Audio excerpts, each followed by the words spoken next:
Want to call us to order? I'm calling to order, excuse me, the Indian Head Park Planning and Zoning Commission meeting of February 7th, 2023. Can we have a roll call, please? Yes. All right. Commissioner Barnes. Here. Commissioner Skovich. Here. Commissioner Tantillo. Here. Commissioner Sveska. Here. And Commissioner Lucente. Here. All right. We have a quorum. Thank you. I'll stand for the Pledge of Allegiance, please. Pledge allegiance to the flag of the United States of America and to the republic for which it stands, one nation, under God, indivisible, with liberty and justice for all. Thank you. All right, first item on the agenda is the review and approval of the meeting minutes from September. Did everyone get a copy of the meeting minutes?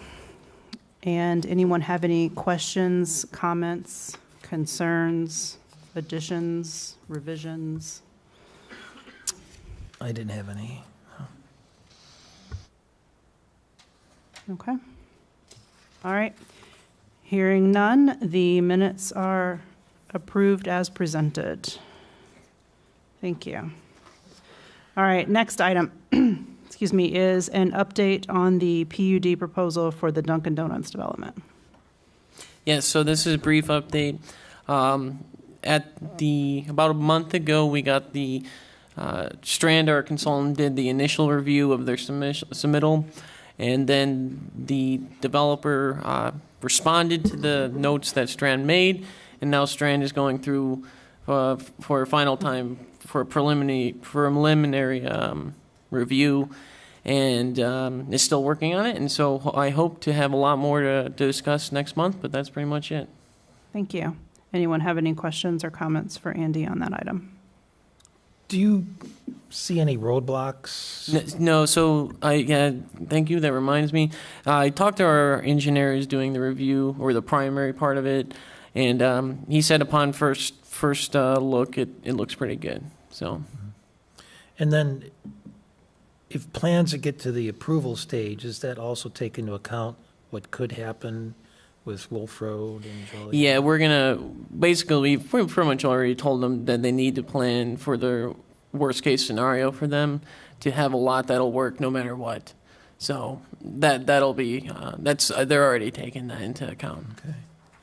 And then if Dunkin' Donuts, this location gets to be as popular as I think we all hope, as traffic starts to build up in the queue, I never saw, because I reviewed it a couple days ago, where if traffic does back up, will it back up to a point that it's starting to affect Joliet Road, Wolf Road? What contingencies do you think? You might ask them that, or maybe you know. Yeah, that'll be, so part of the review is going to be of their traffic study. And I know when Dunkin' Donuts was first before this commission, that was brought up to them, and they, I believe, have prepared material to kind of show how the stacking is going to look more in detail.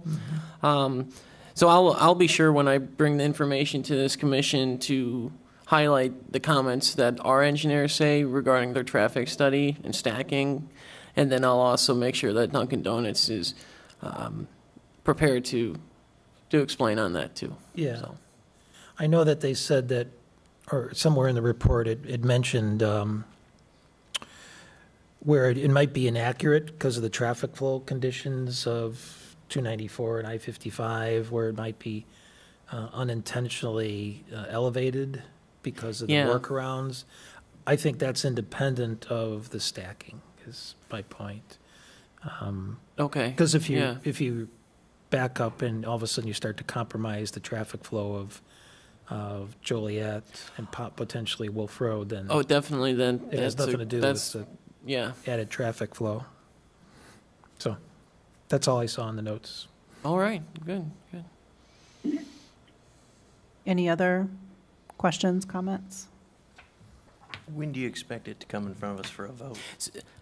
Well, we'll see how much information we have for the next meeting. My hope is once Strand gets the review back to me in the coming weeks, I'd like to be able to send it out to you guys sooner than right before the commission meeting, so that you have more time to kind of digest it.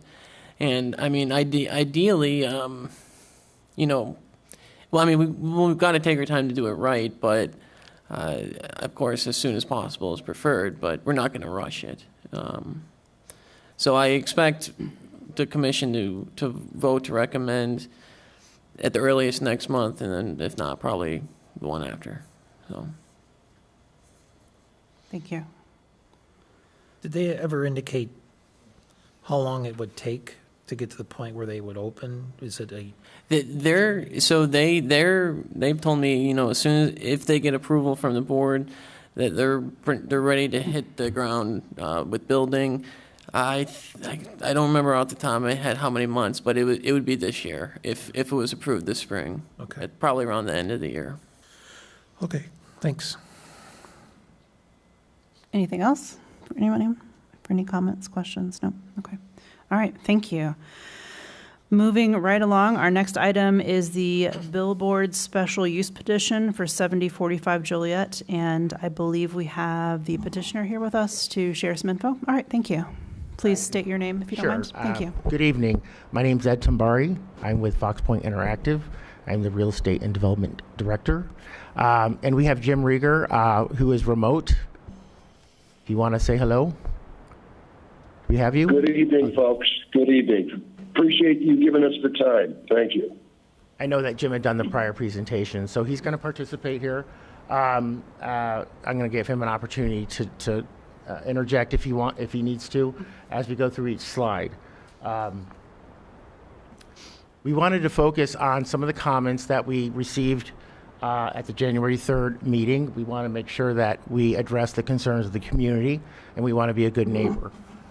So to that point, we did as much research as we could on the connection between LED billboards and wildlife, because LED billboard is a recent technology.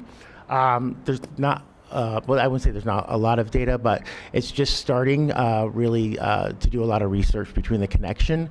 We did find a study that indicated urban wildlife, especially birds, can benefit from urban lighting because it, especially in northern latitudes, because it allows them to forage longer in the winter, and so there's a survival rate, a higher survival rate.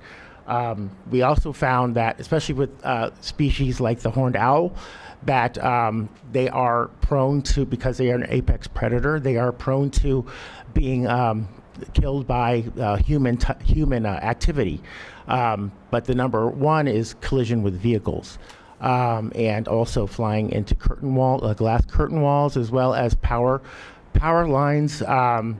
So there is a danger to wildlife all around, especially traffic. So the point that we're trying to make is the addition of a billboard in the area would have a very minimal impact on the urban wildlife in the community. Did you happen to come across any studies on migration at all? There's a lot of research about migration and the impact it has on birds flying, and that we are under a migration route for a particular species. But urban lighting it's prevalent and it has affected migration route. But this has been going on. Urban lighting has been around for a long time, and so the migration routes are still active as they are. And there is some impact on migration in terms of confusing the birds as they fly over. But again, that's something that we feel the addition of our billboard is not really going to have an impact on that migration route. Could I ask you to cite your study that you referred to? Yes, it is from the University of Exeter in the United Kingdom, and it was done. It was in Scotland, so they tested a specific species of bird in Scotland, and they correlated the urban lighting in Scotland and the winter foraging, and they found that there was an actual benefit to the species of bird because of the urban lighting. In Scotland, Scotland, as you know, is very far north, and they have very dark winters. So the very different bird species right. than we do. Yeah, so I just wanted to share with the commission, I gave you guys some supplemental information. I found, I don't know, half a dozen studies published in the last year, specifically talking about how billboard lighting impacts not only birds, but other wildlife and bats that we have that are endangered here in Illinois. So I would just ask you guys to consider that. And the sources are cited on this as well, with excerpts from those studies and articles, some of which are the National Geographic. So I'd just like you all to think about that as well. Thank you. Thank you for the comment. I appreciate that. And then we had concerns about lighting and impacting the surrounding areas. We have shown an approximate distance of 600 feet to the nearest residential. That is our sort of our light shed. As you can see, the white triangles there, and it's really designed to reach out just to the other side of the tollway, so there would not be any direct light after the tollway. And actually, this is the same line of sight study, but with showing the diameter 350 feet. So, the LED can be adjusted, and so we're going to adjust the billboard LED so that the image is only viewed from both sides of the tollway and not beyond.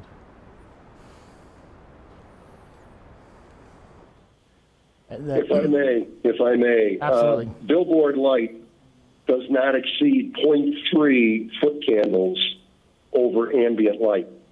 And that is a gradual rise or a gradual drop.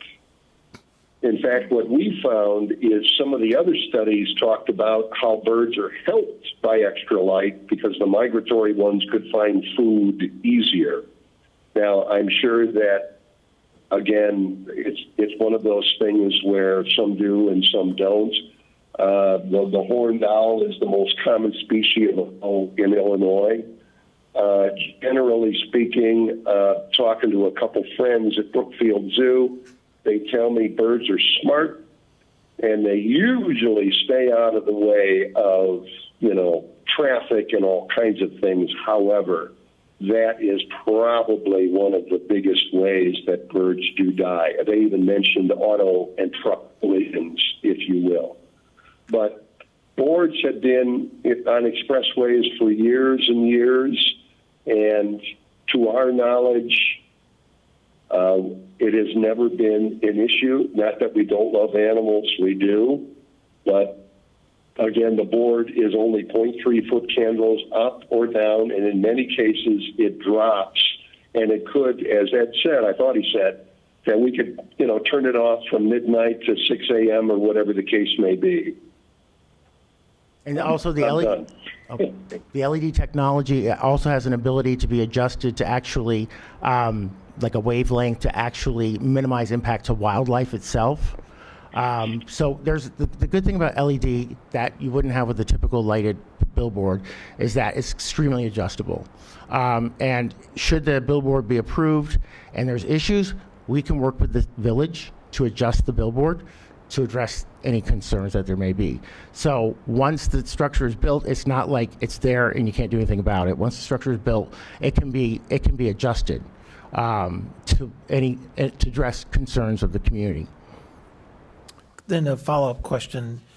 If we determine that we would like the billboard darkened Yes. by a certain time frame, that doesn't affect your contractual ad revenue, and meaning it won't come back to the village saying, well, we're going to have to reduce your annual fees. Nothing like that's going to happen, correct? I don't believe so, because I don't know, Jim, if you want to add to this, but generally when we contract with the advertiser, that's part of the contract. And I've not heard from anybody at Fox Point that would affect the fees, the annual fees. Do you have anything? I mean, I think we would accept that without any change to the fees. Jim, would you agree? Yes, yes. There are billboards that we will shut down because the town or the city, in fact, wants to. Sometimes we put it in sleep mode with mischief aplenty these days. If the city or whoever wants to turn the board on and do a silver or amber alert, we can have that up and running in 30 seconds. So sometimes while we'll dim it, if you will, we won't necessarily we'll put it to sleep, or we can wake her up real quick. And that's a benefit that many a city has used and has helped save lives. The LED billboard itself is actually controlled via internet, via high-speed internet connection. So we can control the billboard from a remote location. We can turn down the lighting, turn up the lighting from a keyboard from a remote location based on whatever the needs are of the community. So it's highly adaptable, and again, it's not, once it's built, it's not like that's what you have. It can be adjusted for the community needs as they arise. Hypothetically, if we find out as we get a couple years into the billboard's use that there's an inordinate amount of migratory deaths along the billboard, have you ever come across that situation? And then if not, then what would your company be prepared to do if that was the case? We have never tracked the correlation between wildlife and an operating billboard. Most of our billboards currently are in very urban areas, and also they are in, a lot of them are in desert locations where there aren't a lot of migratory species. So being here in Illinois, this might be where, we have the most urban wildlife so far in suburban area. So we haven't had that connection. So it would be a learning experience for both of us. And we're, like I said, we want to be a good neighbor, and we want to work with the community. And again, we can adjust the LED billboard to try to minimize any impact on wildlife. So it's adaptable, and we can work with the community over time to try to address any situations. Then another scenario would be if we were able to determine the migratory patterns of certain species, and we requested blackouts, meaning months, potentially weeks of time, where the billboard would either be toned down or shut off. How agreeable are you to that? Jim, do you want to answer that question? You know what? Could you repeat it, Ed? Oh, the gentleman, Mr. Tantillo, asked if there could be times where we could either black out the blocks of time during migratory season where the billboard would be inoperable. We can work That'd be something acceptable. within the confines of what the city wants to do. More time up is more revenue for us and for the city. If, in fact, we start picking times that we're going to shut things down, it may not pencil. So what we would really like to do is evaluate. Let's find out what you really want. In my experience, in 20 plus years, we've never had this question. We've never seen a bird collide and or be killed by a sign, if you will. Now, they could certainly be blinded. I get it. But we just don't see it. And talking to some of our competitors, they feel the same way. So the scenario would be, repeating the statement, if we were determined by some expert source that a certain set of birds has a migratory pattern during certain times of the year, would you be willing to shut down that billboard under that type of contingency? I think that we would be open to looking at time periods when we could either dim or shut down the billboard. Obviously, it would have to be reasonable for us that we can continue to, provide services to our advertisers. So there'd have to be some kind of compromise. But I think I think we're very willing to work with the community on these matters, and that's definitely something that could be on the table if it was reasonable. I don't think we could block out 2-3 months of the billboard and pay the fee, but possibly a week, maybe. It's something negotiable. We're definitely willing to talk about. Thank you. So there's a number of articles, and I gave you all the link to a couple of them, that talk specifically about billboards and new billboards and how a lot of communities are choosing to not erect billboards now. Specifically here in Illinois, Evanston and Naperville have both banned the erection of new billboards.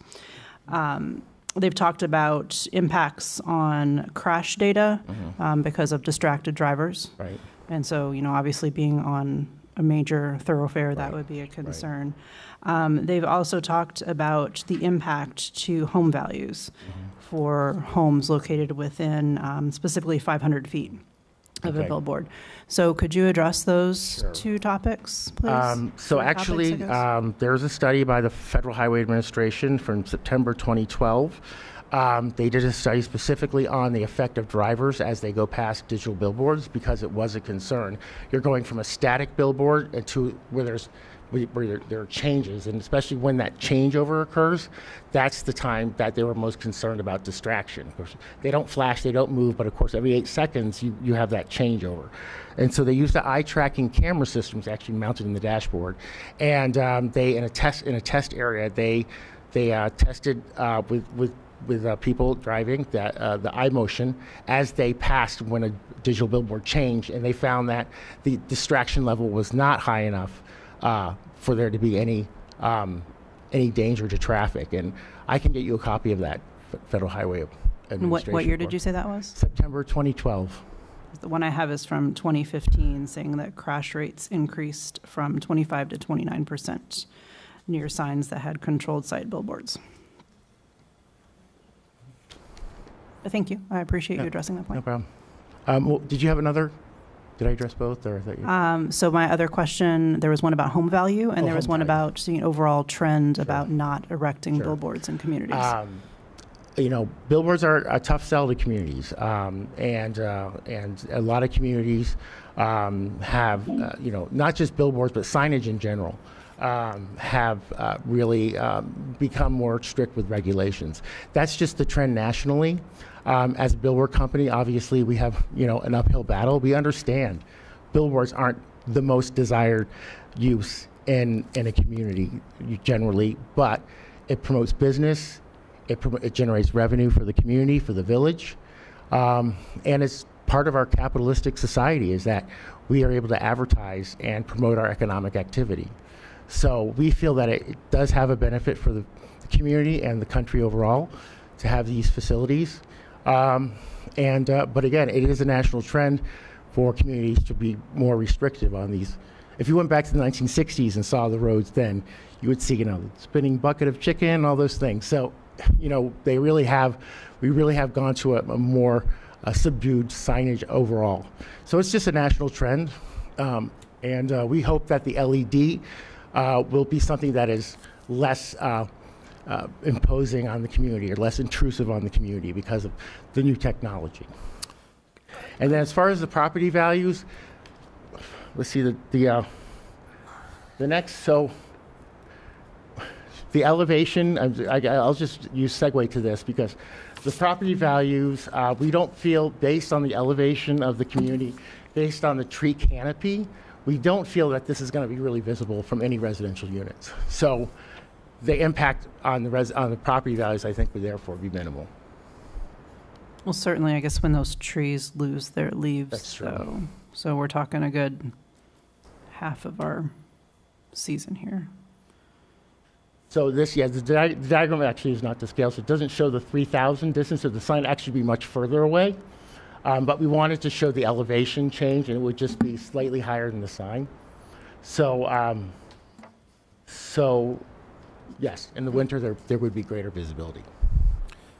Could I suggest, maybe this is more of a homework assignment for you, but could you contact the DNR of, either Cook County, DuPage, or both, since we're kind of bordering along some of those. And then open lands of Chicago, they're based out of Chicago, and see what they comment on migration patterns, because this may be a non-issue if they determine that it's not something that's needs to be addressed. But if it is, it would be nice to know that some fact-based decisions can be made at that point. Okay. And we're open to conditions of approval. If we want to move forward with recommendation with conditions to address these, we're definitely open to that as well. That's my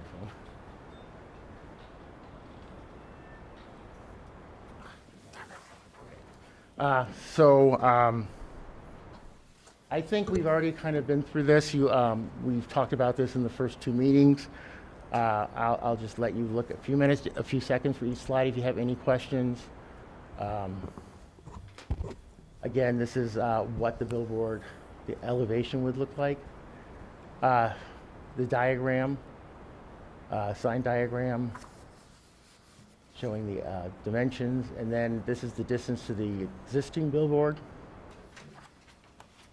And the site plan of where it would be located on the roof of Union property. You can see it is a V-shaped double-sided LED board, ghosted in column. And then we have a series of visibility, what it would look like from the tollway. And that is in various directions. This is the view shed you would get from the digital billboard at night.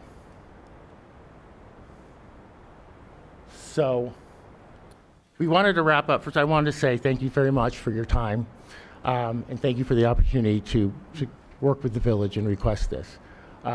We really want to be a good neighbor, and we really want to work with the community. We feel that we can really provide a lot of economic activity for the community, a lot of income. We haven't received any residential opposition, which I believe is a good sign that this is something that would be acceptable in the community. I think there's some debate about the wildlife impact, but what we've seen and our evidence is we feel that it will be minimal. And again, I want to emphasize that the LED technology is flexible and adjustable. And so that can be something that we work with the community to address any concerns by adjusting the LED technology. And then we'll talk about the low elevation, the rise of only 77 feet will reduce the impact of people being able to see the sign from a higher distance or a higher elevation. And so with that, we request that we get a recommendation of approval for the special exception to the village board. Thank you. Thank you. Jim, would you like to add anything before we go to comments and questions from the commission? I do. I thought I heard the value of the billboard on property. We have many a client that has sold the property and have carved out an easement and they've given it to their kids or whatever.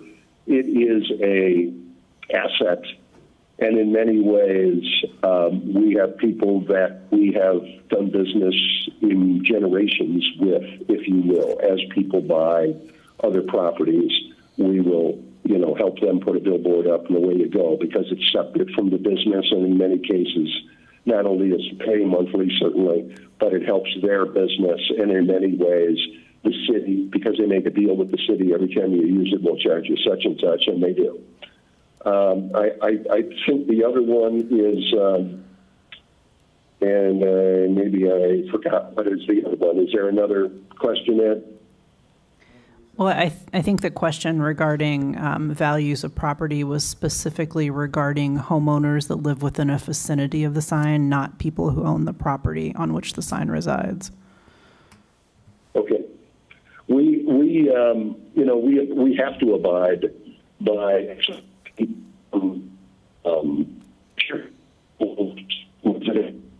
and through the U.S., all kinds of rules, all kinds of distances.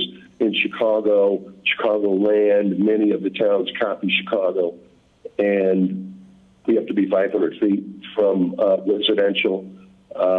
There are some cases where we'll only do a one-sided sign. the billboard business works so well for the city of Chicago, they're in that business, and Interstate works with them, and they got the total account.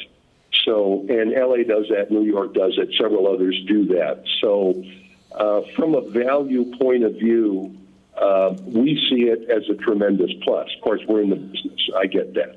But the other side is it's an asset. You sell the property. Do you sell it with the property? Then it's more money. Do you take it with and you get the annuity and you get a check every month? That's another choice. So I'm sorry, you're not addressing the question at all, but I appreciate the info that you're sharing, and thank you for that. I think the question was regarding the property values and the impact on property values, and as I think the closest residential parcel is 438 feet. That's the back property line of that neighborhood right along the tollway, and it's about 600 feet to the center line of that residential street. So really, and that's just that one area that kind of juts down. So really, the properties that are the residential properties are very, very minimal.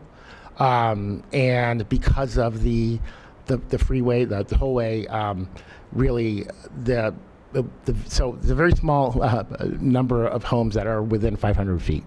Let's say that. And Andy, remind me again, what's the perimeter that we notified property owners of? So I'm going to take this.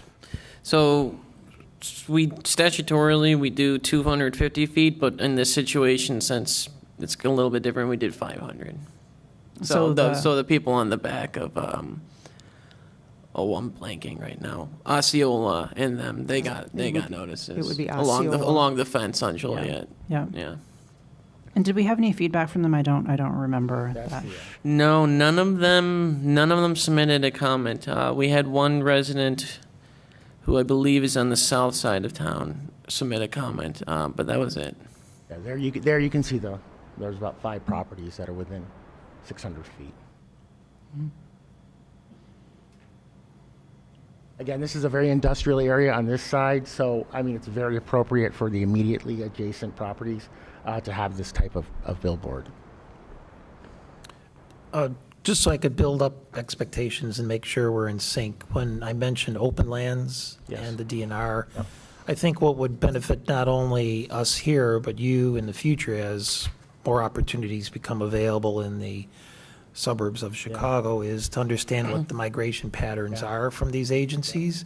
And if they don't have it, it might be time to co-sponsor some investment in that. Right, yeah, so we really do appreciate your input about wildlife impact because it's something we want to learn about too. Yeah. So this has been a good opportunity for us to learn more about the impact. It's important for us to know that as well. So, and moving forward, having better information to protect wildlife. So thank you. So open lands is very specific to birds. Is Open Lands a national I don't know organization? if it's national, but it's based out of Chicago. Yeah, I will definitely look into that.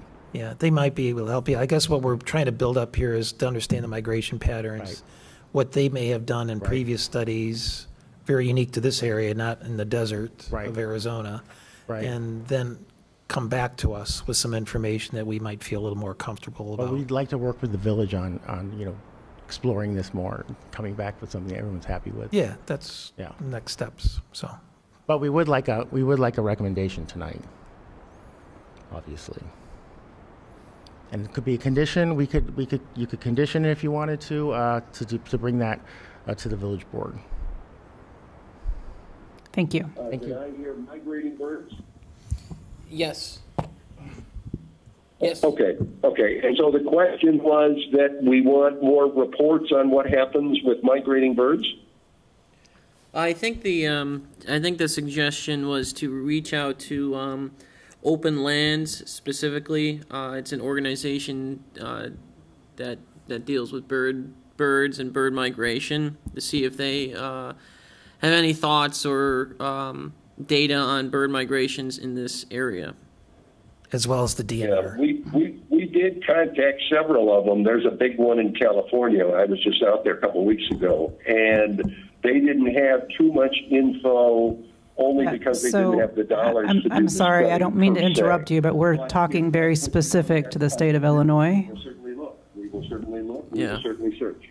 And Can I interject? I think we would be very willing to have a condition of approval that this not be brought to the village board until we have, or the village board approval will be conditioned that we have further study with this, and we could get that information back to Andy, and so that you can see that we have, and if it's not sufficient, then we cannot get an approval. But we're definitely open to conditioning so that we can move forward.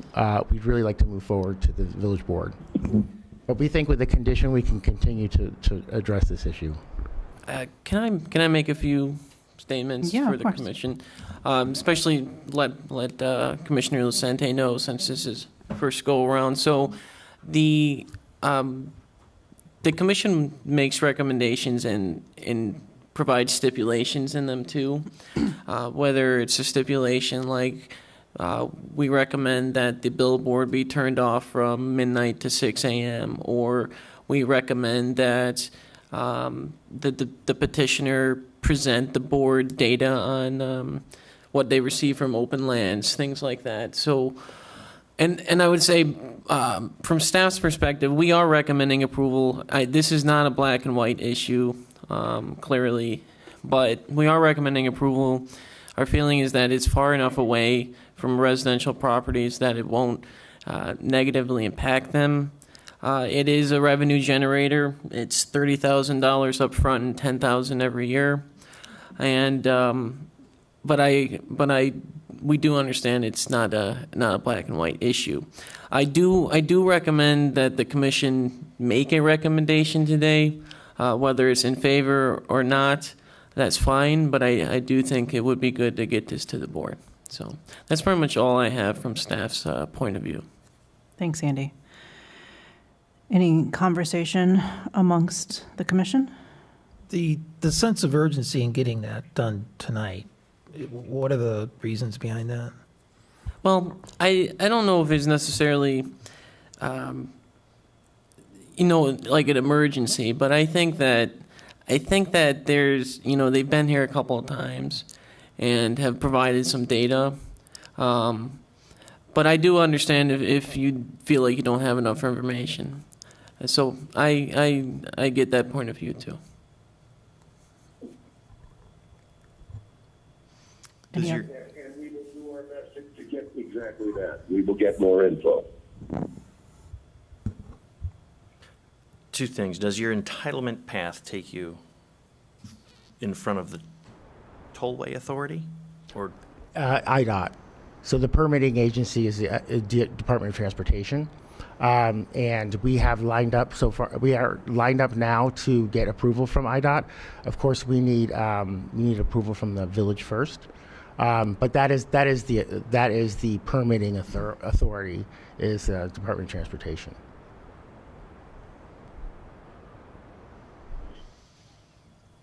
If the property is in a county and the roofers is, then we usually get the city's approval. We already have roofer's approval who owns the property. We then get the city, and then if we don't get the city, we get at least a letter from the city that says that we're thinking about it and we're warming up to the idea, and then we hand that to IDOT. What IDOT wants really is important to them is that we tell the city that we're going to start the process, and we're hoping that we can get the city approval and then move the state along as fast as we can. So once we receive, But there is certainly a defined process. the Tollway Authority doesn't have that permitting. It's IDOT. It's IDOT. And it's kind of a concurrent process. So if we receive village approval, we probably get our IDOT permit rather quickly after that. IDOT just wants to make sure that there's no, the cities aren't up in arms that they permitted something in their community that they didn't want. So once we get approval, I think it'll be a smooth permit. And to address your issue of urgency, yes, I mean, we were tabled once. Obviously, we're a corporation and we're profit driven, and delays do impact our viability. So, in that respect, there is a sense of urgency on our part. We really would like to get the sign up and running, and to be creating a revenue stream, not just for our company but also for the village.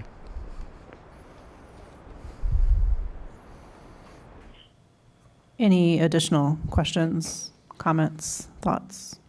I would just add to the suggestion about contacting the DNR and open lands that because of the tollway project that's going on right now, the tri-state reconstruction, in order to get their clearances to proceed, they would have done some pretty significant noise and vibration and light and, wildlife impact studies, I believe. So there may be publicly available information if you dig deeply enough into the tollway website. You may be able to find the technical reports that their consultants did about, the effect of their lights, which are taller and I think are on all night. I mean, different kind of light, obviously, but they may have some documentation of some of the information about wildlife in this area because they would have had to go through that process. Absolutely. You could tie the condition to issuance of building permits so that after approval, we would have to present these studies before we can get a permit. So that would essentially stop any kind of construction until you had wildlife information that you found acceptable. And we would be open to that. I think the real issue is when there is artificial light after, natural sunset time, right? So, I think we would certainly be interested in the lights being off, from midnight to 6, just for purposes of if it is in fact visible from any, as a glow, and any nearby homes. The question would be, is there justification for requiring it to be turned off earlier than that at certain times of the year, or dimmed, or some of those kinds of requirements? And that's what we don't really have the information to know what we would, other than to say we want to make sure there's no negative impacts. I don't know what the requirements would need to be for that. But the concern would be, you mentioned in your presentation you can dim them, at 8 o'clock or 9 o'clock or whatever, and that would be related to trying to not disrupt the natural Circadian rhythm of behavior of wildlife that's in the area, and that may just be a seasonal thing. Yeah, may not. I don't know enough about it to advise about what that would be. Yeah.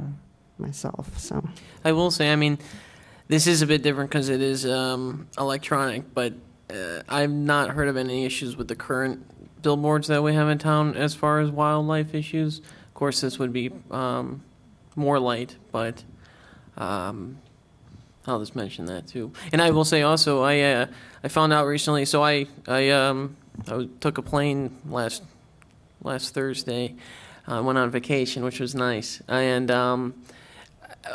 our flight was at 5:30 in the morning. So I was going down 55 in an Uber at about 3 a.m. in the morning, and I decided, I gotta look at these billboards so I can tell the commission about it. And they were turned off, actually, almost all of them, which I was a little surprised about. So it seems like it's standard practice to keep them off that late at night. So. You mentioned that these are controlled remotely via Yes. Wi-Fi or what Yes. have you. Have you had any issues with cybersecurity?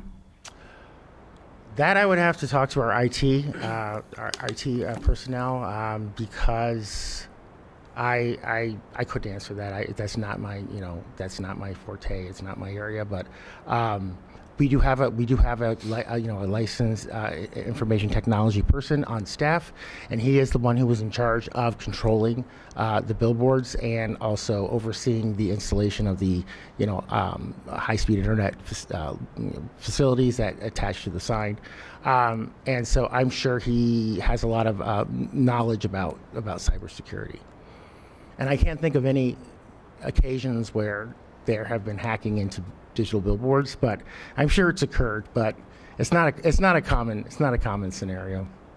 That would be interesting feedback to hear as well. Okay.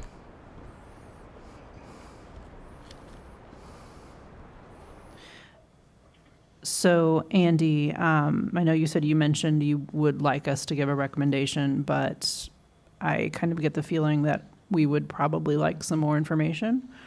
So, Sure. Do we need to vote on Well, I would postponing say, this again, or? Well, my recommendation would be to kind of go one by one and just give your opinions to each other and discuss what you think.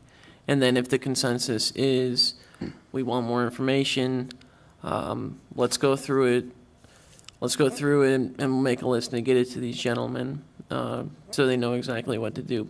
Now, I do hear the concern for more information. I do think that they have been asked to provide information. They have brought it. What they've been asked to do so far, for the most part. But my recommendation would be to go one by one, give your thoughts, talk it out as a group, and then once there's a consensus, then we'll go from there. That's my recommendation. Okay. No problem. Anyone want to start with their individualized feedback, or I'm happy to do so if no one else wants to.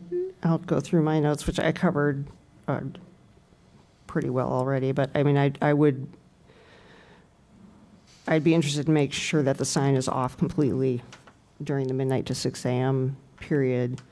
I would want, there to be some thought given to, at certain, maybe each month of the year, when should it be dimmed in the evening so that the light levels would be reduced between whatever time and midnight makes sense. But I think that needs to be informed by a little bit more understanding of some of the issues we've talked about this evening. I'm sorry to interrupt you. About the dimming, is that in concern to like migration of wildlife, or just concern about light pollution, part of visibility to residents who are sort of off to the north and east, who may see a glow on the horizon. If that can be mitigated by just dimming the light level somewhat, and then, it's still readable by people who are driving by, it's just less of an imposition. That's something I'd like to see. I had mentioned before, I don't think there's any need for us to have any aspects of the signage that are identifying it with the village. Some of the rendering said with the welcome, we don't really need that because no one can get to the village from the tollway at that location anyway. And we need to understand what the recourse would be. I think Commissioner Tantillo mentioned that already. If in fact there are issues, there are complaints that come in from residents, what's going to be built into the structure of the contract so that there's some recourse for the village to be able to go back and renegotiate a better solution. Understanding that it could involve a renegotiation of the fee structure, but there needs to be some recourse built into the agreement that the village would execute to be able to revisit some of these issues if they do become an issue for residents down the road. Thank you. What's your investment in the display and the structure and the foundation? And typically $60,000 for the display and the structure.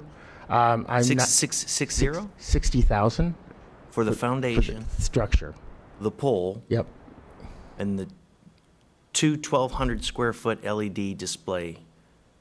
It might be more than that because I'm basing it off a digital billboard we're doing right now in Kissimmee, Florida, and it is a smaller face, and that's 60,000. So I would say it could be up to 90,000. A lot of times the value of the sign is based if we have an easement that we purchase, but I don't believe that's the case here. Jim, would you want to add about if you know what the value of the sign would be? The value of the board? How much? What's your structure. investment in Indian Head Park? Okay. How much does the billboard I'm sorry, cost? do that again. If you include the structure, I'm gonna say based on the Kissimmee sign is probably about 90,000 plus the 30,000 for the fee. For the special exception. So our investment up front would be 120,000. Great. I Back, they may not, I don't know, but we're probably at $1.5 million okay. for That the sounds right. double-sided digital. Somebody mentioned how it would be, and I missed it, but how it would be installed or whatever. This is all done by, not only we survey the situation and then with, licensed surveyors, and then we have engineers that basically the wind load in Illinois is like 130 now, 140. So this is all done to specifications, but we have a may lot of have to soft go costs. down 30 feet. We have a lot of soft costs in addition to Yes. to capital, Thank you. structural It's costs. $1 million. Yep. That's a heck of an investment. So I think, to echo two of Diane's points, the 12 to 6 sounds like we would need a condition that there would be no display between 12 a.m. and 6 a.m. Similarly, a variable illumination level such that it changes with the time of day and the sun setting and rising earlier. The reality is, in my opinion, just my opinion, the environmental impact of the I-294 improvements is far greater than this sign will ever be. So I think it's unfair to look at this sign in isolation.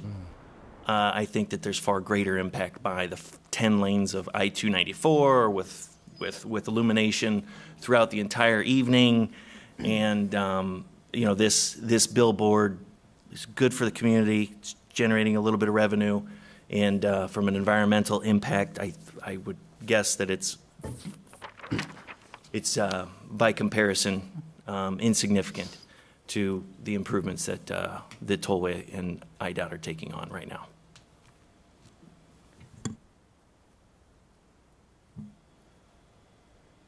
Thank you. We thank you for that. You wanna go? I mean, Open lands and DNR migration. Yeah. I got it. Just some facts before us. Be nice to know that. The switching lenses that I look through, the revenue side, Andy, have we researched what typically is the revenue flow? For other villages, Other villages, their It's- competitors? I'm not kidding. When I looked in this, I was shocked. Other towns that have them don't charge them, or if they have a special easement, they might. But I can get you the exact towns. But I inquired with a couple of municipalities that had them in their area, and I asked, "What do you charge?" And they said, "Why would we charge?" I'm not kidding. So there you go. Interesting. Most are that way. Even in California, most are that way. We're special. So Yeah. we are more than happy to participate in the fee program.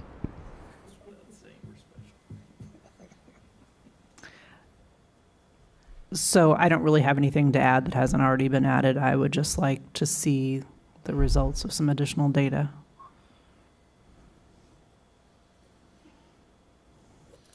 Barb, any thoughts or? I do. I'm listening to all this, and I'm finding it really interesting that you've mentioned several times that you're willing to work with the community. And I did like that you're able to adapt or be part of our community. So I like that part, working with you, is that, again, you're willing to work with the community, and I do like that. Thank you. Thank you. The other last thing I'd like to add, Andy, is in the past when companies like Talks here, point, yeah. we've always asked for some form of participation in some village activities, whether it be sponsored events or. Yeah, well, it's funny. And this is not my original idea. It was one of the trustees mentioned it in conversation, and that I think that one. Now I know we've talked about not advertising or not saying welcome to Indian Head Park because it's hard to get access to, but I was brought up that we have our community events and we're trying to put on more community events to attract people from outside of the village too. And I think that their willingness to, as part of the agreement, basically allow us to advertise when we want. I think that could be a boon to be able to say, hey, car show, or right now, Economic Development Committee is trying to do a spring market or any kind of event. I think that would be nice to attract people from outside of the community. So if Fox Point wanted to sponsor some form of park improvement, that's what I was getting to. In terms of advertising No. or financial? No, it's like yeah. one of our parks could use some improvement, and we're looking for partners in the village to step up and contribute to whatever amount it might be to do that. Would that be something that would be in the contract between the village and or would that be something in the village approval? I think in that kind of situation, if that's the way that's decided, it might just be Fox Point being happy business owners in the Right. village of Indian Head Park. Yeah, we'd be open to participating above and beyond what the fee, to within reason. Yeah, But yes. there's the only thing you're going to really be Right. held to is what's in the agreement. I just also want to point out that, we're not like Clear Channel or Outfront, this large mega organization. We have a much smaller footprint and a number of signs. So you definitely would have someone working more closely than you would with a larger outfit. Okay, so I think the consensus of the committee is to get more information about those specific things. I've written all of them down. I'll give you a call tomorrow and we can go over each item. I know you prefer it recommended tonight, but that's just sorry, not going to happen. Okay. So with that, unless the commissioners have anything else. I guess one other question there, the fee structure is 10,000 or 10,100 a year. Is that open-ended? Do these things last forever? Is it 20 years? It's, What? In the agreement, we would include how long. The previous billboards were 15-year agreements that we approved here. So. And then at the end of that period, there's a renegotiation of the fee in order to allow the That is my lights to stay understanding. on? We have not gotten to that point yet. I'd have to ask our village attorney. Okay. But yeah, Can I get final confirmation on what further research? I think I got all the notes. I'll Okay. give it to you tomorrow, Okay. or okay. I'll email you. I think Okay. you said you're going out of town, so Yeah. I'll But shoot you an email and we'll Okay. call and Okay, go through it. all right. Any So- comments from the public? No, nothing on this one. No. So just a question. So if the contract is, for example, 15 years, and let's say we decide not to renegotiate, what happens to the structure? Does it just sit there? Or is it disassembled, and at whose cost is that? You'll have to let you know. I do not know. That'd be good to know, because if it's $1 million to erect, I'd hate to think that the village then has responsible for $1 million to take it down. No, so I can tell you there was a billboard right on 70th Place, if any of you have been Yeah, down there. I remember. That one, that was an abandoned billboard, and we made the property owner take it down. So I think ultimately we would tell the, and there's no guarantee I'll find out from village attorney, but I think we would pretty much make the roofers union in this case, since it's their property, take it down. Okay. So, but yeah, that's a good question. I'll find that out as well. And then in the contract, if there's an acquisition of Fox Point to another, are all agreements carried over? I mean, those types of questions need to be asked. I will find that out too. Thank you. Abandoned. Ooh.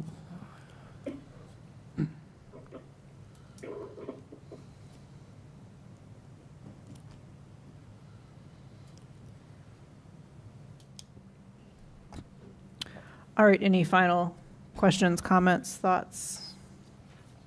Do we need to formally motion something or another? Yeah, motion to continue, please.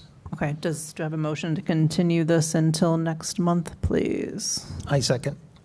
Well, I need a motion first. Motion to continue to the next month. Thank you. And then we have a second. Was it too early? Okay, all in favor? Aye. Aye. Hey, Opposed? Or abstentions?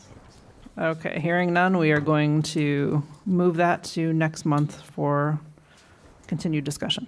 Thank you so much, I time. appreciate it. Thank you, sir, can- on the phone. We appreciate Can we it. share with the petitioner, Commissioner Sveska's material so that they have an opportunity to respond? Sure. There's links on there, too.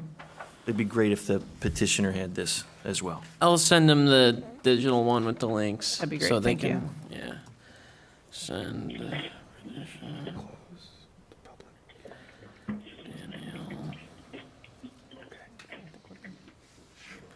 Okay. Thank you. Thank you, Ed. Thank you, Jim. Jim, I'm going to hang up on you. Have a good rest of your night. You too. All right. Okay, bye-bye. thank Thank you. you all for your time. Thank you very much. All Have a right. Great evening. You too. as well. You too. All right, next item on the agenda is the zoning code review update. Yes, so there we go. This is a pretty brief update. So as happens with these kinds of projects, the scope is being expanded somewhat. So right now the village board is in discussions about next fiscal year, the budget for the next fiscal year, which will go into effect May 1. And in addition to zoning code review, which is something staff was pushing to do, as you know, as I've talked about with this commission before, another item that's come up is a comprehensive plan update. It's about time. I believe our last comprehensive plan was from 2015 or 2014, so almost 10 years we're getting on. And as we are in a new decade and things are changing, and with a new administration coming in May as well, we think it's a good idea, staff, and then there's also on the board think it's a good idea to include a comprehensive plan update. And so the idea right now is to, and this is going to be, the board is still has not made a final decision about budget yet. They'll be talking about that at the next couple of board meetings. But the idea right now is to put funding in the budget for a consultant to kind of walk us through both zoning code and comprehensive plan updates. And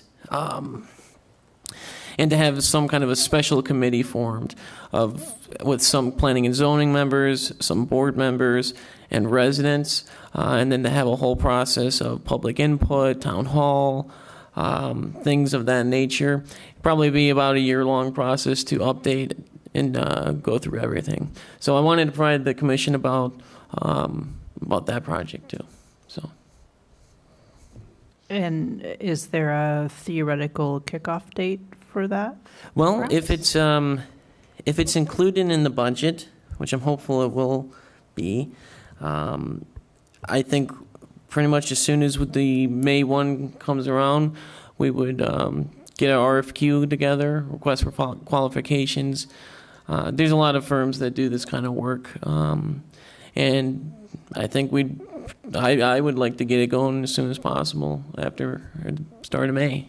So then, based on that kind of structure that you discussed, how would this commission, or I guess at what level would this commission be involved? So this commission, I think it would ultimately be up to whoever is the village president at the time. They would nominate, and the board would vote on member appointments. But so the president would probably nominate a few members from this commission, and then a few members from the board, as well as some residents. So it is essentially going to be taken away from the commission. Just to be It'd honest. be like a special subcommittee. Yeah, but some of the commission members would be involved, Right. Okay. Thank you. and that way we can focus our attentions on the petitions and stuff like that too. So, because it's going to be a lot of work and we want to get a lot of people involved. So, Questions, comments from Andy on that, or for Andy on that? Okay.